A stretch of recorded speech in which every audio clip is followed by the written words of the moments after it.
এখন যাচ্ছি ঘাস কাটার জন্য। এই ঘাস কাটবো, তারপর বাড়িতে নিয়ে গরুকে খেতে দেব।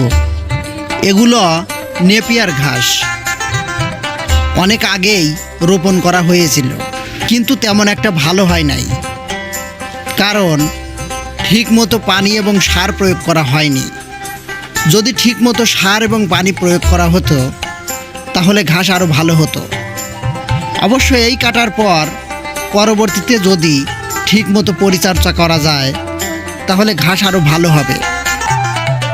যাই হোক, কাজের চাপে অন্যান্য দিক খেয়াল করতে গিয়ে এই ঘাসের জমির প্রতি নজর দেওয়া হয়নি। এখন কাজের চাপ একটু কম অবশ্য।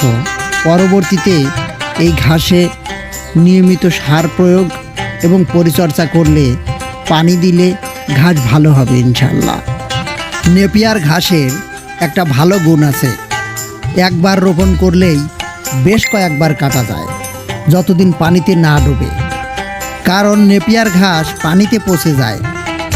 কিছু সময় ঘাস কাটার পর জমির পাশেই গাছের নিচে বিশ্রাম নেওয়ার জন্য যাচ্ছি। কিছু সময় বিশ্রাম নিয়ে পরবর্তীতে আবারও ঘাস কাটব।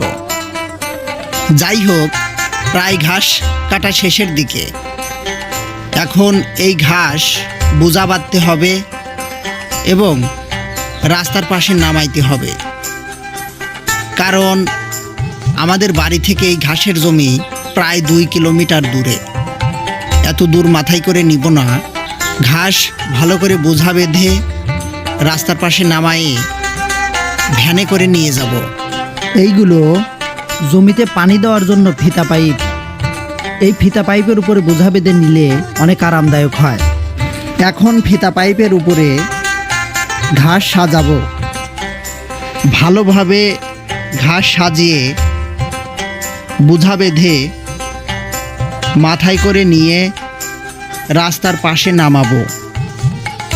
ওইখান থেকেই ভ্যানে করে নিয়ে যাওয়া যাবে। খুব সহজেই ভ্যানে করে নিয়ে বাড়িতে পৌঁছানো যাবে। এখন বোঝা বাঁধা হচ্ছে। বোঝা বাঁধা শেষ হলে মাথায় করে নিয়ে ঘাস রাস্তার পাশে নামাবো। এখন মাথায় তুলে রাস্তার পাশে নামাইয়ে রাখবো। একটু পরে ভ্যানে করে নিয়ে যাব বাড়িতে, তারপরে গরুকে খাইতে দেব। সবাই ভালো থাকুন, সুস্থ থাকুন। আল্লাহ হাফেজ।